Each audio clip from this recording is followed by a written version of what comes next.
Eating disorders are serious and often fatal illnesses that cause severe disturbances to a person's eating behaviors. Obsessions with food, body weight, and shape may also signal an eating disorder. Unfortunately, in more recent years, the number of children diagnosed with eating disorders has been on the rise. Although the onset of them is most typically documented in adolescence and early adulthood, it can also develop during middle childhood. There are three types of eating disorders that are more common among children and adolescents, with the first one being anorexia nervosa. Anorexia is a condition in which a child refuses to eat an adequate amount of calories out of an intense and irrational fear of becoming overweight. The next one is bulimia nervosa, which is a condition in which a child grossly overeats, also known as binging, and then purges the food by vomiting or using laxatives to prevent weight gain. And the last one is binge eating, which is a condition in which a child may gorge rapidly on food, but without purging it afterwards. Now I'm going to talk about the physical characteristics of the three disorders. The onset of anorexia is most commonly around the same time as puberty and has the highest mortality rate of any mental illness. If a young girl or boy has anorexia, their body will demonstrate many changes. Here is a picture of a teenage girl with anorexia. As you can see, they would be underweight with protruding bones. They might experience fatigue, dizziness, and fainting due to the malnutrition. Some other physical changes would include brittle nails and the thinning of hair where it would start to break or fall out. The next one is bulimia. Some of the physical changes to the body include inflamed and sore throats, worn tooth enamel as a result of exposure to stomach acid, and swollen salivary glands. The person may also be prone to dehydration from purging of liquids, as well as an electrolyte imbalance which can lead to a stroke or heart attack. As with bulimia, there are often no physical signs or symptoms that someone is suffering with binge eating disorder. However, when a person has this disorder, he or she often has numerous behavioral signs and symptoms.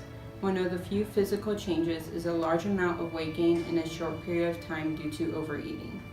Overall, these three eating disorders would mark considerable physical change in a young person's body. Young girls and boys are especially vulnerable to these disorders due to the pressures of society. Unfortunately, hospitalizations for eating disorders in children under the age of 12 increased by 119% between the years 1999 and 2006. The eating disorders previously mentioned also affect the person's cognitive development. Self-esteem is a huge factor in why the eating disorder developed or why it progressed. Self-esteem can affect how the person acts, handles relationships, and chooses a career path. It is a huge problem that people with eating disorders deal with on a day-to-day basis. The self-esteem issues and eating disorder will take over the person's life, most importantly, their education. A study shows that eating disorders have a negative impact on school performance. It will make the student feel irritable and decreases their ability to concentrate, listen, and process information. The student can also lose interest in school subjects and extracurricular activities. They also lose their ability to focus on important projects, papers, and tests. Since the disorder affects what the person eats, they can also lead to deficiencies in nutrients, such as iron, which is important for the student's memory. Eating disorders also create neurological damage, leading to difficulty thinking, switching tasks, and setting priorities because their first priority will always be food or appearance. A study found that people with anorexia report that 90 to 100% of their walking time is spent thinking about food, weight, and hunger, while a girl with normal eating habits will probably spend about 10 to 15% of walking time thinking about food, weight, and hunger. All of this is due to the fact that the preoccupation with food dominates the life of a student with an eating disorder. In an article, the author, who was previously a model, describes how she felt while suffering with an eating disorder for the majority of her life. She said, "My eating disorder took everything from me, including almost my life. But beyond that, there was a slower death, one that threatened to take away my ability to work and learn. I can't begin to count how many times I switched jobs or classes in my late teens and early 20s as a direct result of the disease, trying to keep my head afloat and thinking that I had everything together. An eating disorder completely distorts a person's reasoning and judgment. They have almost no room to think about anything else, and when they do, they become overwhelmed and stressed. However, there are instances when the adolescent will strive to be perfect in school, since they already have a perfectionist attitude when it comes to appearance. It is known that the eating disorder may compel them to maintain a high level of academic performance, which is even more difficult given their compromised physical and mental status. By trying to be perfect in all aspects of their life, they can be doing even more damage to themselves. Overall, eating disorders severely affect a person's cognitive abilities by negatively impacting their schoolwork, their mind, and their ability to focus on what's really important. Eating disorders also make a huge impact on a person's social life. For example, a person with an eating disorder might avoid going out with friends and family to a movie theater or a birthday party due to the fear that food might be involved. Since that person avoids going out, he or she might feel guilty about the impact of their eating disorder that it might have on their family and friends because of they would have to plan their meal plans around their eating disorder. Research has indicated that those suffering from eating disorders often live isolated lives and are socially inhibited. Perhaps the decline in energy from lack of nutrition causes the person with an eating disorder to focus all resources on oneself to survive, resulting in a decline of relationships. Media plays a big role in the start of eating disorders. Teenagers are under a lot of pressure to be thin. They are led to believe that the only way they can be accepted and fit in is if they are thin, which is how an eating disorder might begin. Television shows featuring thin or muscular actors make viewers feel like they need to look thin or be super fit in order to be successful. Television programming promotes weight stigma by stereotyping and making fun of larger characters. Society is brainwashing young people into believing that being thin is important and necessary. Diet commercials are constantly appearing on our television screens, in magazines, and on internet pop-up ads, telling us that once we lose the weight, we will be happy. Many actors we see on TV have endured hours of exercise and have deprived themselves of the proper nutrition in order to maintain a thin figure. Some even resort to plastic surgery, liposuction, and breast implants. The photos we see in magazines are not real either.